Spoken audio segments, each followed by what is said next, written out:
a lot of people and all the teams in the park to make this event happen. It is definitely something we're very, very excited and proud to do every year. And these are the brains and the brawn of these events. So this is our, we've got 4 entertainment managers here, and I'd love you guys to just do a quick intro.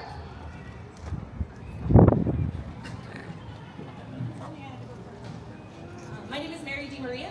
I actually moved out of entertainment last year, and I'm in design and engineering now. So my role this year was to get all of the project capital and permitting for the event done. But I was in entertainment for the last 20 years. I don't know how I did that, but I just did. So there's that. I did work at Howl O Scream back in Virginia for a year, and then so I was part of the team here. If any of you remember, we did Terrors of the Deep as well. So I was a part of that originally, and then so I opened Howl O Scream here 4 years ago, and I just thought, what a go. My name is Leo Gentleman. I've been here almost 14 years. I have been all over the park, and was a big responsibility for all 5 mazes and the show behind me. I helped redesign some of the mazes this year.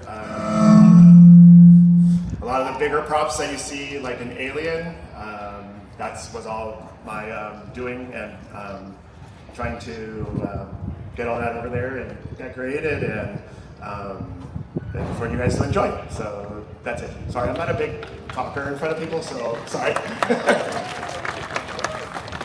Hello everyone, how are we today? There we go, happy to be here.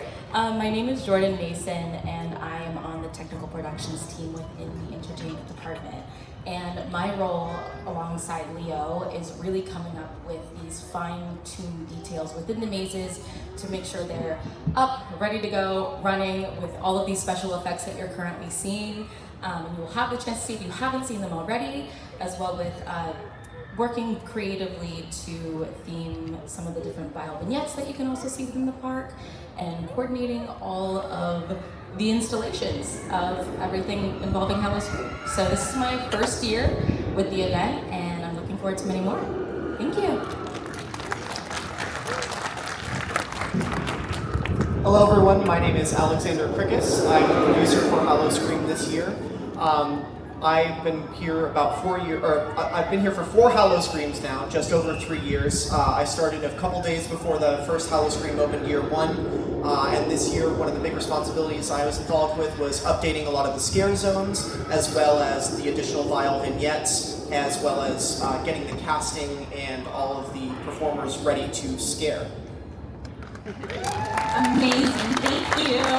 Okay, so we mined questions on social media to ask the panel, so thank you for everybody that participated. Alexander, hang on to that mic because this first question's for you. How did we reimagine our houses and scare zones this year? Yeah, so one of the things we take a look at every year is I will actually sit alongside the rest of our team. We will sit at the exit of the houses and we will just listen. We'll see what people like, we'll see what people didn't like. We always take guest feedback very seriously, and we find where people really want to see improvements. So if there's a specific scene or something that people wanted to see a lot of, for example in Simon's, people are like, we want more chainsaws. There's more chainsaws this year. We take a look at all those elements and things like Alien. Leo and Jordan did a tremendous amount of updating for Alien this year, as well as for the new scare zones. We take a look at zones that have existed for a few years and then maybe reimagine them. We actually have 4 new scare zones this year, and as Mary mentioned, we used to have a Halloween event called Terrors of the Deep back in the early 2000s, and so this year you might see we have a new scare zone called Terrors of the Deep, and that's actually paying homage to that original event from in the early 2000s. Awesome. Okay, so who wants to talk about what's new this year?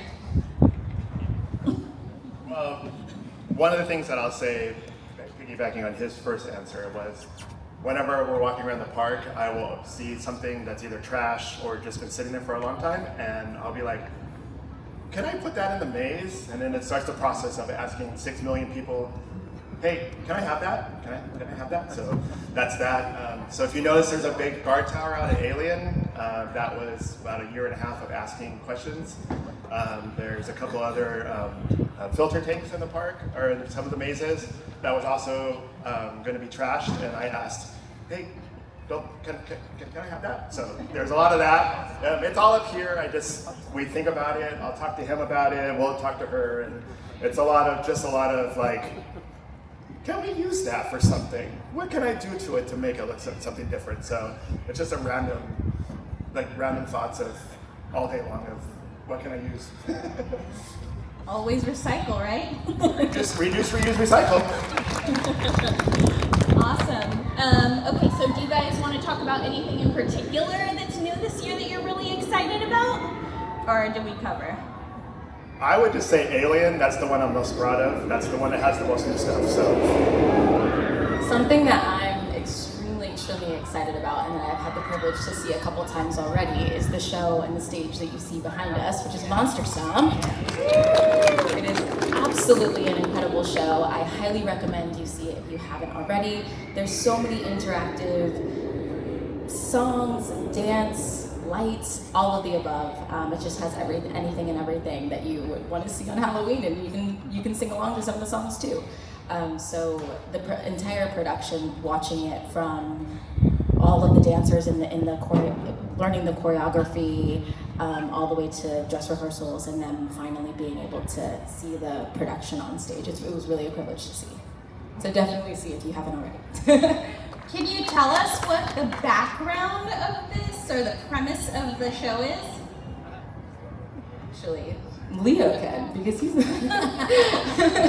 Leo was the one that actually went out to one of our parks in San Antonio and was like, hey, let's bring it over here to San Diego. it was about 3 years of asking, and 3 different park presidents and vice presidents, and everyone of, this is the best show, we should have it here. And our new VP from San Antonio used to work here a lot, and she came over, and when she first got here, I was like, we need Monster Stomp, and she was like, absolutely. So it's been a process, but it's here now, and I'm very proud of it. I offloaded it from the truck and helped install it, so it's an amazing show. It's probably the best show we've had here in probably 10 years, so with the exception of pets. What's it about? It's about Jack the Ripper, and he's trying to get Mary Jane, and it's a musical number, great dancing, great cast. The cast worked very, very hard. The 2 leads are amazing, and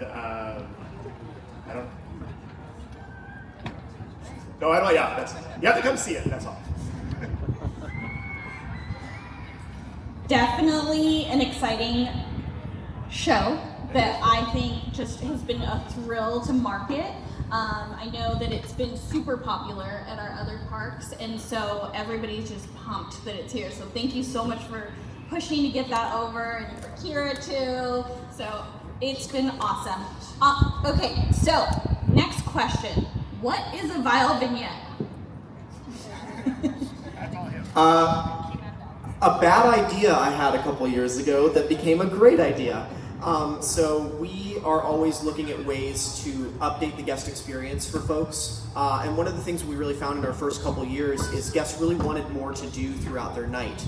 And we were looking at ways to really engage folks, especially maybe those who, Howl O Scream is really a transitionary event in a lot of ways for folks. It's really what we call a gateway to horror and gateway to scares. And it's really, for a lot of folks, especially in San Diego, this is the first time they've ever gone to an event with haunted houses and haunted attractions.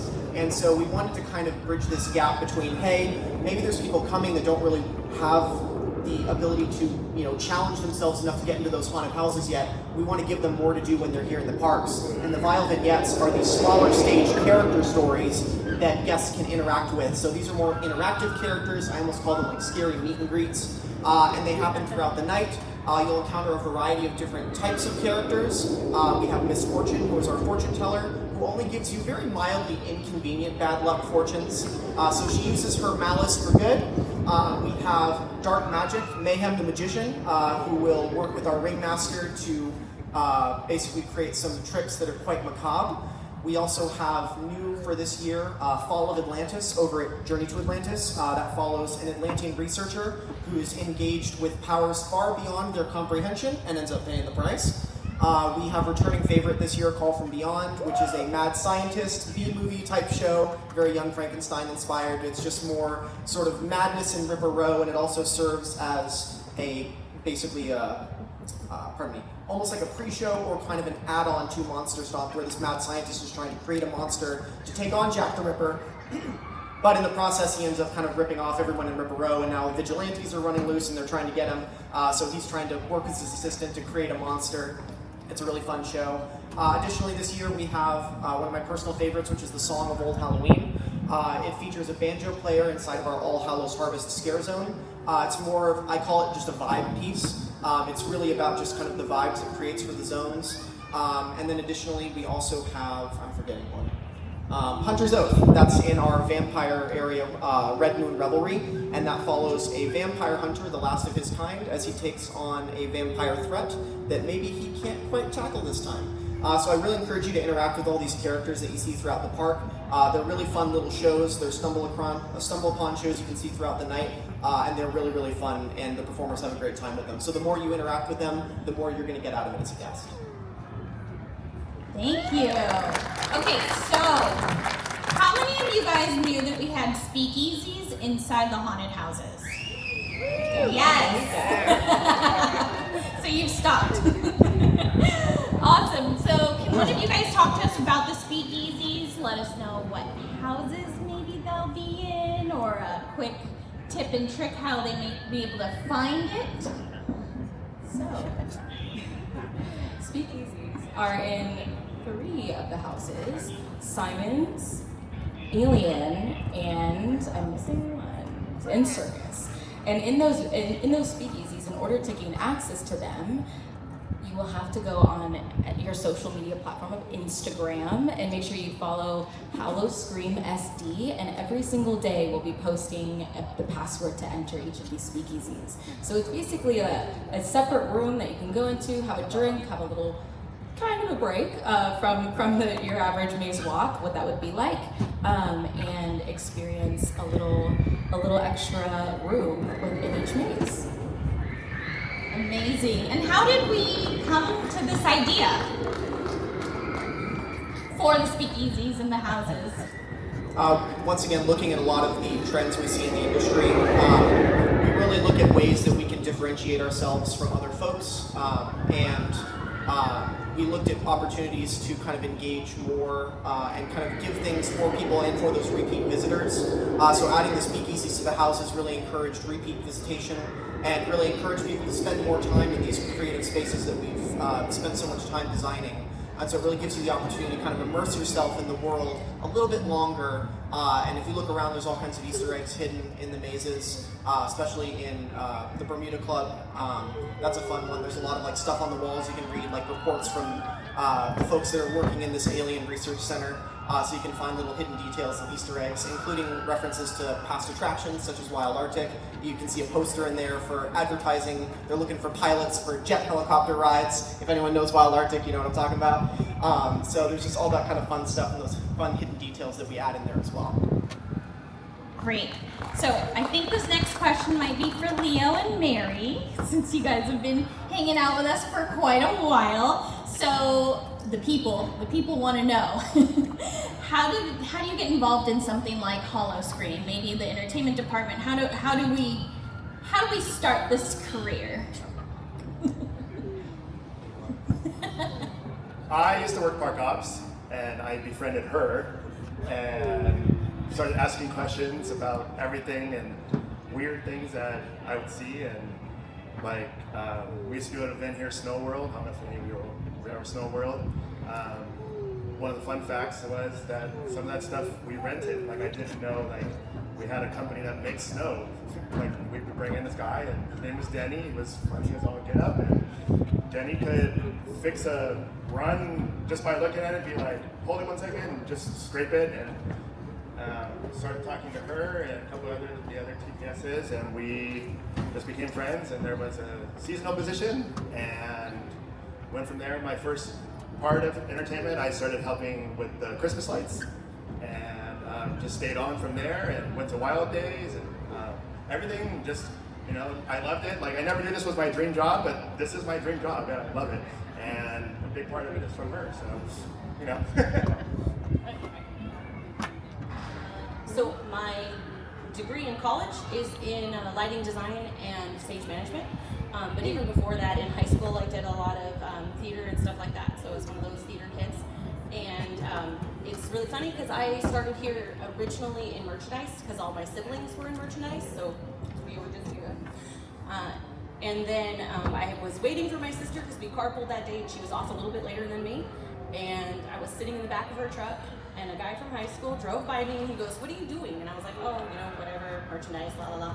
And he goes, "Why are you not in the entertainment department?" And I'm like, "What do you mean?" Because he was not a theater kid in high school, but he was like, "This is your department, this is your home, let me give you a name." So I called Brian, who was the supervisor of theatrical at the time, and told him, "What are you doing, whatever," and I left merchandise as a supervisor in the gift, was it the surf shop, I think is where I was, and went over to entertainment and I started spotlighting giant whales, and it was the best summer ever, and we were also doing the ice show here, so I got to play with a lot of like the fun lighting that I was trying to study about in college, and so I got to be here and paid for it. And for the longest time, my friend circle and I joke that I'm the only one working in my degree. So, which is funny because when we all started college, everyone's like, "Why are you getting a theater degree?" And I'm like, "I'll eventually find someone that will pay me to do it." And that's what I did, and so I just stayed here, and then I only moved to design and engineering because I wanted to learn a little bit more and be able to be more involved in the park and the overall entertainment aesthetic throughout all of the exhibits and attractions. So for the scary stuff, Halloween was always my favorite holiday. So when they were like, "There's this opportunity to go to Virginia to work on Howl O Scream in Virginia," and I was like, "I'm there. What do I have to do?" So they sent me to Virginia for a season, and I worked on Howl O Scream over there. And then shortly after, we started Terrace of the Deep. I did my longest shift ever in the world for me. I did a 22-hour shift to set up Terrace of the Deep, and it was like, I was exhausted, but I loved it. So then when Terrace of the Deep went away and we went on to the other kinds of events, it was still really exciting because, you know, we had Lunar New Year, we had Wild Days, and we had Seven Seas, which is my baby. And then we had our Spooktacular, which is, I love Scary Halloween, but Spooktacular is my favorite. Because Otto and Penelope, those are the octopus and the pumpkin fish, are still my favorites. I take a picture of them every year with my kids. So it just kind of went on from there. I like to joke with everyone that I came here with a seasonal job and then I forgot to leave. What do you think is what happens to a lot of? I think you're right. I think, you know, Oach used to feed the fish. Our VP of zoology used to just come in as a part-time person feeding our animals, and now he's the VP of zoo. And so I think a lot of people have forgotten to leave because they just fell in love. It's the people that keep us here with each other. We love being with each other. Okay, well, the people definitely want to start checking out these houses. So I've just got one more question to wrap things up for you guys, and I want all of you guys to answer. What is your favorite part of Howl O Scream this year, and why?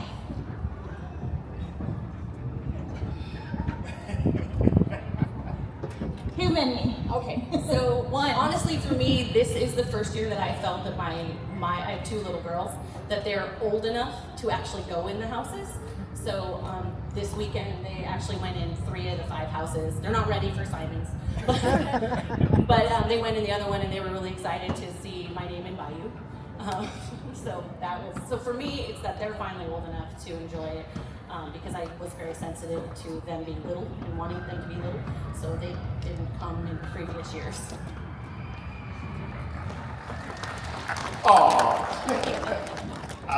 I guess I'm gonna cheat and say 2 things. One, I'm most proud of this. The cast and crew. I'm not a dancer, I'm not a performer, I'm not a speaker, but I'm behind the scenes and know how all this works and everything. And then the mazes, again, you guys heard me say about Alien, but Simon, I had my hand in all of them, and probably Alien is probably one of my best ones so far. So to be let loose and have Kira and all the bosses and everyone just be like, do your thing. And it's been a 4 or 5 year process of just learning things and never know, like your whole day is just looking online for body parts and blood and having to ask your boss, hey, can you buy me a 5-gallon bucket of blood? And she's like, sure. So, you know, I think it's fun, you know. People walk in, you're like, what are you looking at? Nothing. You don't want to know, it's fine. Don't worry about it, it's fine, it's fine. So I think that's probably the two things. The mazes and this is probably my most proudest moment. This is probably the most year that I've done so much and gotten so much done and really, really proud of it. So.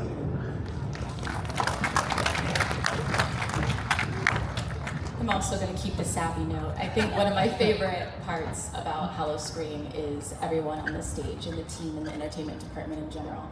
I am, like I said, this is my first year putting on Howl O Scream with the team and watching everybody come together and figure out what it takes, how interdepartments function with each other to put on an event for you all. And then the second part of that is actually seeing the reaction to all of the things that we do behind the scenes, because sometimes it's very easy to just get lost in the day-to-day of these little details that we're putting into the mazes, that we're putting into the vignettes, what we're recording, what we're doing in general, and then being able to see people enjoy it is probably one of my favorite parts. So thank you all for being here.